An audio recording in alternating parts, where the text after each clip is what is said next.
Hey y'all, welcome back to Life on the Ridge.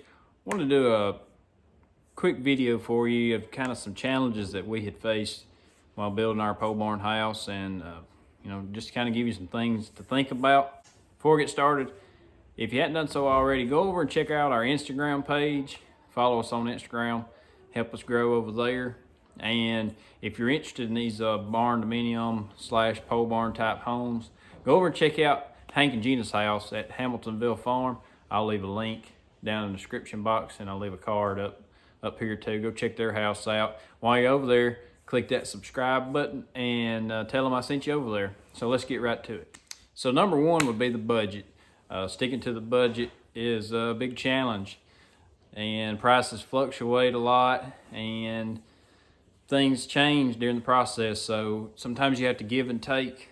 I know the biggest thing that helped us was we done that detailed cost estimate prior to getting started building, and we really stuck to that estimate. When we knew we might go over on something, we kind of had to cut back on something else or shop around and get a better deal on something. So the budget was a big challenge. We reviewed our budget weekly, and pretty much every time we spent money, we would deduct it from that budget line in the budget.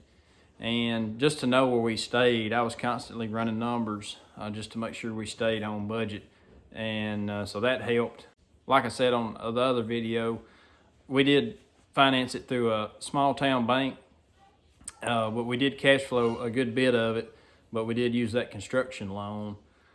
And so that helped having that cash flow, especially if we had something that we was going to be going over budget on.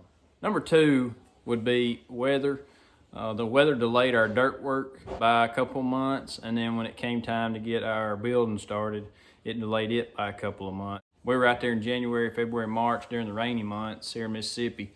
So rain kind of delayed the start of our project, but not only delaying the start and building process. As an owner builder, you'll be picking up a lot of materials. So picking up materials, weather plays a factor in that. I know the day that we picked up our cabinets, I had a 16-foot trailer full of cabinets and the bed of my truck full of cabinets with our countertops, and I almost didn't make it to the house in time.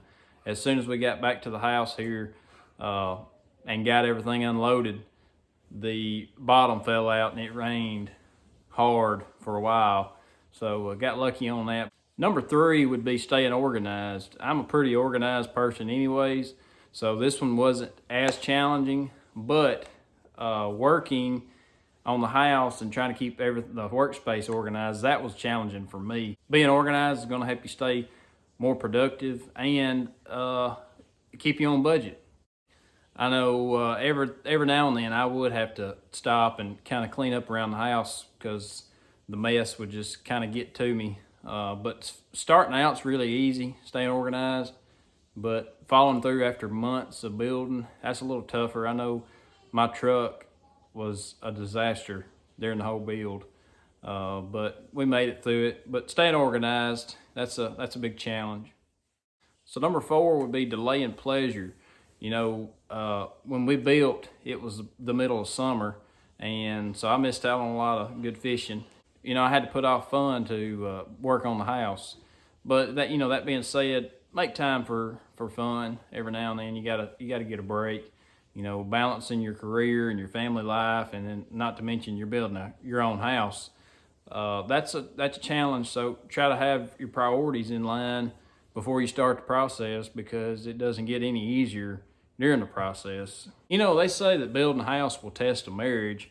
But I tell you, me and my wife, we had fun with it, and I think it is what you make it. You can make it fun or you can make it stressful.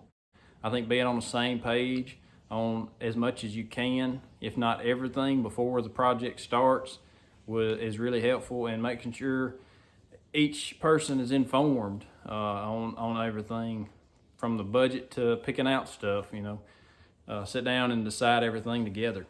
Also, delay in sleep was a big challenge. There's a lot of times that I would have rather slept in a little bit and lay in the bed, but I knew I needed to get up because it wasn't going to get done if I didn't get up out of the bed. So number five is it's all on you. You're the boss. You can't depend on a contractor or a builder because you don't have one. You're contracting it out or you're building it yourself. So if things are going to get done, you've got to be the one to do it. There are tough days and it's mentally and physically taxing, but the end goal is worth it. There'll be days where you're just kind of ready to throw your hands up, but that's when you just kind of take a step back and go to have one of those fun days and spend time with your family. I think the one thing that probably got to me after a while was the constant trips to the store. I mean, we were taking constant trips to Lowe's and Home Depot and local building store, picking up stuff. I think that's the one thing that really got to me after a while. Also, if you're contracting things out, you got to stay on top of your contractors, keep them in line for when they're ready to come in and do their job. Not having experience can be a challenge. I don't build houses or any type of construction work for a living. I did do about 2 months worth of construction when I got out of high school, but that's very limited knowledge. So just kind of background. I don't do this for a living, but it can be done if you just apply yourself and try to learn and ask people that are in that field, carpenters and roofers and plumbers and electricians. Talk to them. Most of the time they're more than happy to share some of their wisdom and knowledge with you.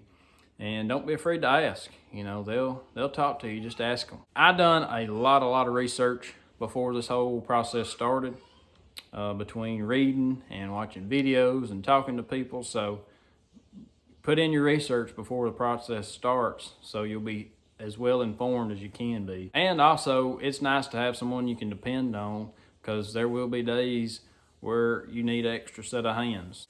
So there you go. There's the 5 challenges that we faced. There's more challenges to building a house. That was just kind of the 5 that I wanted to really talk to y'all about and just kind of share my experience with you. Don't forget though, have fun during the process. Don't wear yourself out. The end goal's worth it. You're building your own house or you're contracting your own house out and you're learning more things. So have fun with it. So I hope you enjoyed this video. And like I said at the beginning of this video, if you like these pole barn house and barndominium type homes, go check out the Hamiltonville farm barndominium house that they done, and give them a thumbs up, give them a subscribe, and tell them we sent you over there. Don't forget to go over to our Instagram account and follow us over there. And if you hadn't done so, click that subscribe button. Helps the channel grow, doesn't cost you a thing. Click that bell so you get notifications when we post new videos. And I appreciate you watching. See you on the next video.